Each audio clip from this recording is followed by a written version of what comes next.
Hey everyone, it's Bob Crossen. I am the Vice President of Content Strategy for the Water and Energy Groups at Endeavor Business Media, a division of Endeavor B2B. I'm joined today by Connor Murray. He is Principal Engineer for Hazen and Sawyer. We're going to be talking about an 18-month pilot study for PFAS in wastewater systems. So thanks so much for being here. We appreciate your time. Yeah, happy to have you. Yeah. So give me a quick rundown. Like, what was this pilot study? Like, give us a quick overview. Where was it at? What were you looking to do? Yeah, I think folks are probably very familiar with PFAS regulatory drivers on the drinking water side. Yes. And now moving towards the wastewater side, there are some states that are starting to push for PFAS regulations in wastewater effluent. So this pilot study, California, Riverside, California, Western Municipal Water District, they have a PFAS challenge in their tertiary treated wastewater. Brought Hazen and Sawyer into the fold to investigate a variety of different PFAS treatment strategies and hopefully, make a treatment change for them in order to not only just treat for PFAS, but also an effort to do aquifer recharge down the line. Oh, okay. So that's really the primary driver. So we piloted a variety of adsorption configurations, everybody's favorite GAC, ion exchange, Fluorosorb.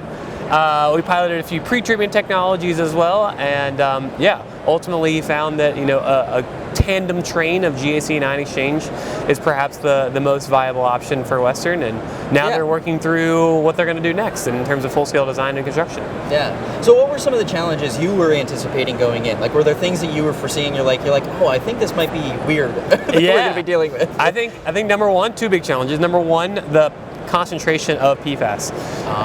The concentration of PFAS in this particular strain was like in excess of 1,000 nanograms per liter, very high. Yeah, a nearby Department of Defense installation, we have them to challenge us a little bit.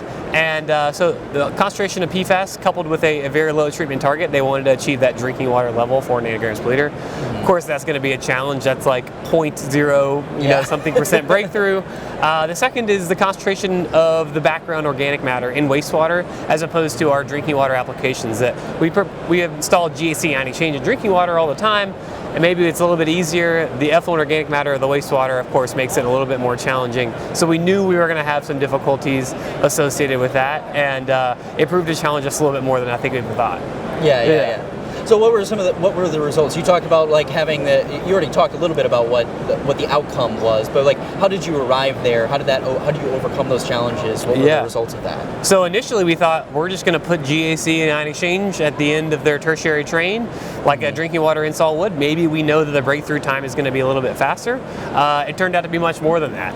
And we had to pilot a slew of pretreatment trains, conventional pretreatment, some direct filtration applications as well, upstream of the PFAS adsorption step to do two things. One, reduce the concentration of organic matter, lower the concentration of those competitive organic fractions that are going to lead to shorter breakthrough times, and then two, just operating the pilot. Algae growth, very severe fouling of the adsorbed media. Like, we needed to do some pre-treatment to reduce concentration of that in order to be more effective in the long term on the PFAS adsorption step.